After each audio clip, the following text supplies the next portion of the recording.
So I figured today was a perfect day to talk about the most common job during SHTF or an economic collapse.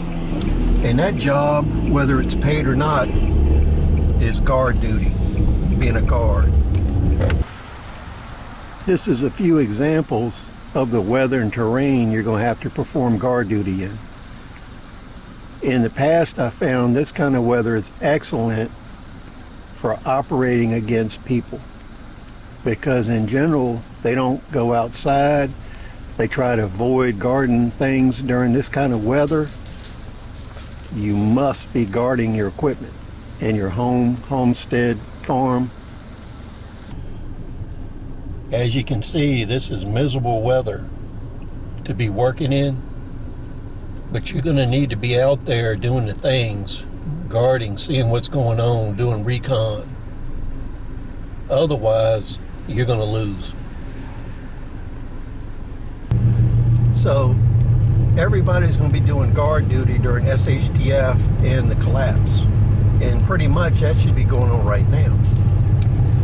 And I had to go out and do a little bit of maintenance work today during the ice storm. So as an example, today is a perfect day that you should think about how you have to do guard duty and what it's going to take to do that.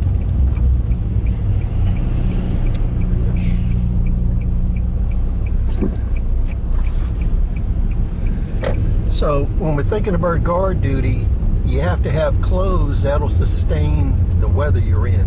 And as you can see today, we had freezing rain, sleet, and snow. And we have a lot of power outages, down trees, broken trees, branches.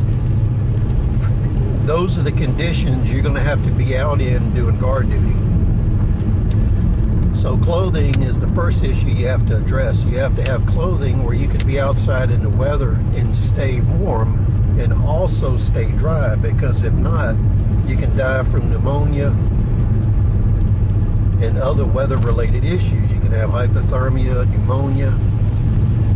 So those are anti-survival factors that you want to avoid. Now, the second thing to think about is the weapons and ammunition you're carrying. In today's weather, if you're walking around in this freezing rain, if your ammunition and weapon are exposed to this weather, they could freeze and become inoperable. So if you're carrying ammunition in exposed loops or open top pouches like you see in a lot of these tactical channels, your ammunition magazines would have freezing rain in them, and they may not feed, they may not strip. So today is a perfect day to test out your gear. So if it's freezing rain in your area, you should take your gear, your weapon, and your guard clothing that you're going to use to guard your stuff, and go outside for about 4 hours and see whether your gear works, whether you can strip ammunition from your magazines, whether your ammunition has too much ice to chamber in your weapon. These are things that tactical channels never talk to you about. But this is your life, and this is a perfect opportunity to test your preparedness. So please comment, rate, subscribe. We'll see you on the next video.